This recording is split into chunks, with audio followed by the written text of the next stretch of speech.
Hello everyone, it's Andrea, welcome back. Today we're gonna take a look at the M1 Carbine, a weapon available for the US forces. And I wanna start by saying this is one of the best choices in Day of Infamy right now, if you're the type of player that likes to move around a lot. And I see many players that want to always be shooting other players, that want to go from one objective to another and have great reflexes. If you're that kind of player, this weapon is for you. And now I'll tell you why. The weapon has 15 bullets on the magazine, which is great for a semi-automatic weapon, if you compare it for example to the M1 Garand, which has just 8 rounds. And the weapon has also very low weight, which allows you to have a lot of mobility, and mobility in Day of Infamy is one of the most important things, since we don't have any armors.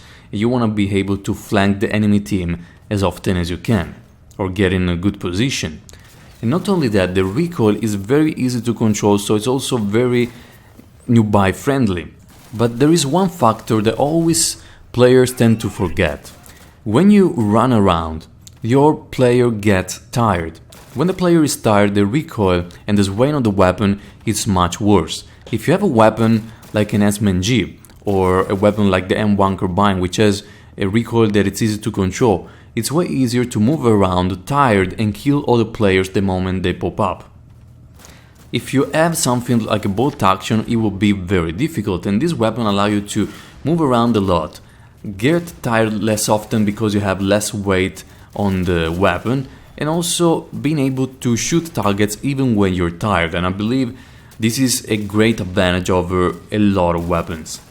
So, knowing that the weapon has a decent magazine size, low weight and low recoil, one of the best time you want to choose this weapon, and you can choose it all the time and be effective, but one of the most important times to use it is when playing on maps like Dog Red when you're attacking.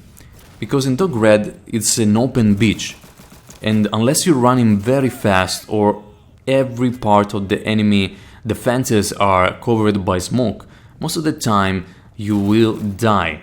And having mobility gives you more chance of surviving. And the chance of surviving, you may say, okay, I die all the time even though I'm using the M1 Carbine. It takes the enemy more shots, but I still die. And in my opinion, it's a big improvement over just dying with one shot instead of dying with 5 shots from a sniper because he missed the previous 4. Because the more time the enemies target you and focus on you, the more time you give your teammates to cross the beach and reach the point. In that meantime, while they're focusing you, some of your teammates can flank the sniper and kill him. So time for your teammates and for your team is a key factor, so mobility is not just surviving, but giving more time to your team. If caught off guard, using the hip fire or the weapon is also a viable option. It's not as effective as the hip fire or the Thompson, for example, or the MP40, but it's still a good chance of killing the enemy. When using this weapon, I often try to use my mobility at my advantage by rushing as fast as I can.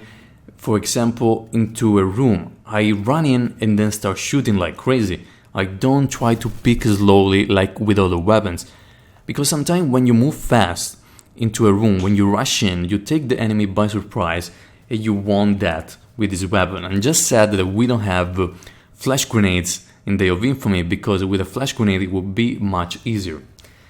When going instead from medium to long range engagements, when I do this is because I run maybe at the start of the round, using my mobility to reach a good spot, which enemies are not aware of, and then take them by surprise from that spot. But you can see all the time I'm taking advantage of the mobility. I believe it's a great weapon in this game.